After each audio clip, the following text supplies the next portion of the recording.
All right, well, welcome everyone. I am JJ. Let's tackle an example problem. So we're saying let's use our area method to make a shear moment diagram. Rather than coming up with an equation in every interval, let's just do this the quick and honestly the easier method of just applying our shear moment rules and working left to right across the beam. So if we have a force and it goes up, our shear will immediately increase. If it goes down, like we're seeing here with AY, we'll immediately go down. And neither of those will do anything to our moment diagram. If we have a couple moment in here, like we do right here, if it goes clockwise, our moment will increase. Counterclockwise, our moment decreases. But neither will do an immediate impact to our shear diagram. And then for distributed loads, our shear at the end of a distributed load is the shear at the beginning minus the area of a distributed load. And our moments, we actually look at our shear areas for this, but our moment at the end is the moment at the start plus the area of a distributed load, or of our shear, not the distributed load. Let's come in and work through this. We're given our support reactions in here. AY is 14.3 going down, BY is 67.3 going up. If finding those would be a challenge, go look at earlier videos. We really need you to get those for statics to really be landing. It's the 2D rigid body equilibrium, and there's a bunch of them. But we're going to jump in and work with these. So if we're working left to right across this, I just need to find my area in any distributed load. So I have one distributed load. Let's call it area 1, and that is starting to run. So I'm going to wipe that off real quick. Area 1 right here. Area 1. Also, as I come in and do that, one thing I tend to forget about is my couple moments as I work through this, especially if my support reactions aren't given. So I'm going to come in and say, well, I know I have a clockwise one right in this area. So I'm going to put a clockwise rotation there just to help me as I start to look back up to remember there's something going on here. And we can put one down at the bottom as well. Sometimes that's helpful too, just so it's labeled everywhere we're going to be looking in here. I wouldn't mark anyone down for not doing that. This just helps me be successful and remember to include the couple moment. We'll start working across this. So we have our area 1 marked off. Let's find it. So area 1 is a rectangle. The area of a rectangle we know is base times height. So area 1 should just be, well, my base is 3 meters. My height is 15 kilonewtons per meter. 3 times 15 is going to get me 45 kilonewtons. And that's all I need to start making my shear diagram. So I'm going to start at the left edge. I'll put a dot right here at the origin. And then just start working left to right across this. If I look back up, I have my support reaction, AY, 14.3 going down. So I immediately drop from 0 down 14.3. I'm going to be at negative 14.3. Negative 14.3. We can label our point. As I move to the left, there's no distributed load, so I have a constant. So I'm just going to go straight over until I get to my next point in here. That couple moment doesn't do anything, so I'm able to move straight past it in my shear. If that was a force, I'd have to stop and break this up into a new piece there. But it's negative 14.3 until we get to our 8 kilonewton force going down. Negative 14.3 minus 8 is going to drop us down immediately to negative 18.3. Negative 22.3. 14.3 minus 8, negative 14.3 minus 8, negative 22.3. We'll be constant there. We get in here to our D or BY, it's going up 67.3. So negative 22.3 plus 67.3 is going to cause us to immediately increase all the way up, straight up here until we get to 45. At that point, we have a distributed load in here.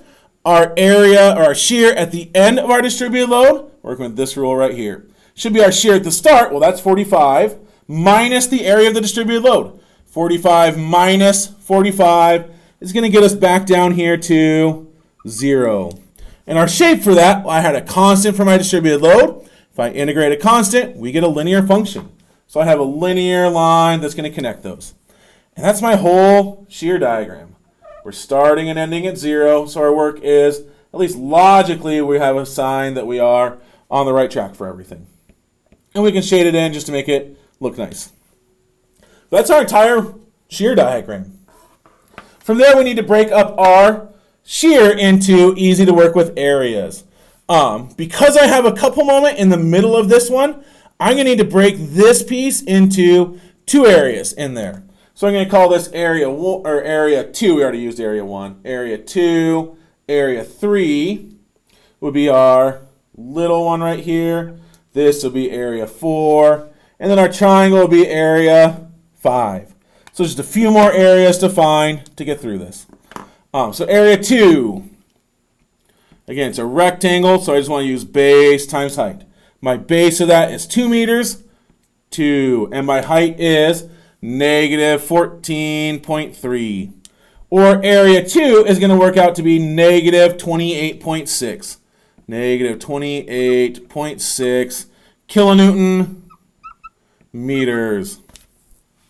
Our area 3 should get us, again, it's a rectangle, so our base is 1. Our height is also negative 14.3. Where this is negative 14.3 kilonewton meters. So we keep going with that. We're at area 4. Area 4 is a rectangle. So it's our base. The base of area 4 is 2 meters times our height, negative 22.3. Or this one's going to get us to negative 44.6. Negative 44.6 kilonewton meters. And then finally, we have a triangle for area 5. Area 5, the area of a triangle, is 1/2 base times height.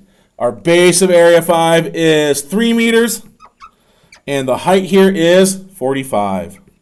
1/2, 3 times 45 is going to get us 67.5 kilonewton meters. From there, we have everything to make our moment diagram. So we're going to start at 0, always at 0. So we'll put a dot there. And then we're going to start moving across this. There's no couple moment here. So I can say, well, my moment at the end of area 2 is the moment at the beginning of area 2, 0 plus area 2. Or I'm going to go up to 28.6. Or I'm going to go down, actually, because it's negative. 0 minus 28.6. We're going to get to negative 28.6. Negative 28.6. Let's try to write that a little bit better. Negative 28.6. At that point, I have a couple moment right here.